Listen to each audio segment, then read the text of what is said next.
সবুজে মোড়া এক জঙ্গলের ভেতরে ছিল একটি সুন্দর ছোট্ট বাড়ি। বাড়িটি ছিল সবুজে ঘেরা আর খুবই সুন্দর। সেই বাড়িতে থাকতো একটি ছোট্ট নীলপরী। পরীটির নাম ছিল অ্যাঞ্জেলিনা। সে খুব উদয় মনের মানুষ এবং খুবই ভালো। তার বাড়ির পাশেই ছিল একটি লাল টকটকে স্ট্রবেরি বাগান। সকালবেলা সূর্যের আলো পড়তেই মিষ্টি গন্ধে ভরে যেত পুরো বাগানটি। তাদের বাড়ির পাশেই ছিল একটি ঝর্ণা, যার জল নেমে আসতো ঝংকারের মতো সুর তুলে।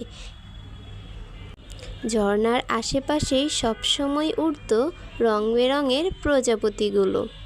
তারা যেন নিজের আপন মনে ছুটে বেড়াতো সেখানে।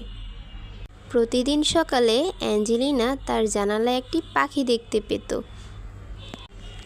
পাখিটি গাইতো সুরেলা গান, সেই সাথে সাথে প্রজাপতিগুলো নেচে নেচে বেড়াতো।